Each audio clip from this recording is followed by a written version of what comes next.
We begin tonight with some of the most disturbing testimony yet from the trial of Luke Wright, the man accused of torturing his disabled half-sister, Laura Cummings.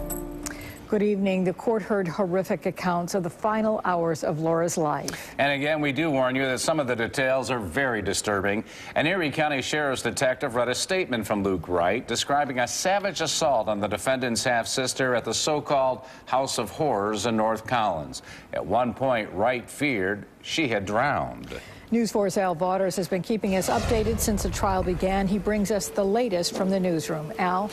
Well, Don and Jackie, Sheriff's detectives read back statements they obtained from Luke Wright in the days following his sister's murder in his own crude descriptions of raping, sodomizing, and brutally assaulting Laura Cummings. We also heard Luke Wright's own voice for the first time. To help understand what was going on in that House of Horrors, we're going to show you exclusive video of the inside of their apartment on Sherman Avenue in North Collins on the day Edward Overmoyer, a brother, was moving out a couple of months after Laura's murder. Erie County Sheriff's detectives met with Luke Wright on several occasions, taking a total of 19 statements. 7 of them were written up and signed. The investigators have been reading Wright's statements back in court, with the most disturbing concerning Laura Cummings' last 2 days on Earth, January 20th and 21st, 2010. Wright told detectives Laura was fighting him and his mother, Eva Cummings, trying to escape their apartment after years of abuse. Laura was wielding broomsticks, but Wright and his mother wrestled the brooms from Laura, turned her over a chair in the kitchen, and used one of the sticks to beat and sodomize her.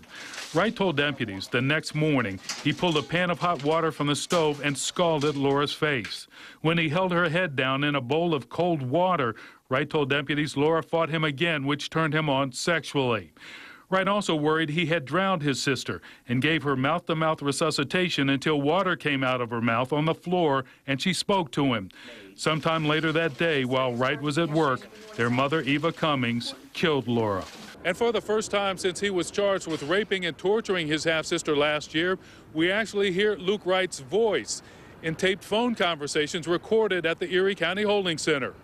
Holding Center officials record every inmate's phone calls, and a sheriff's deputy authenticated conversations between Luke Wright and his former landlord, also a family friend, and Tammy Catalano, a neighbor Luke did some yard work for.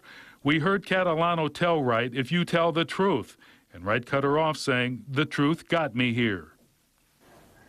Now, the prosecution wrapped up its case with the testimony today. Defense attorney John Nucciarino moved for a dismissal. Judge Michael D'Amico rejected it. The defense presents its case starting on Monday. Al Vaughters, News 4 at 5.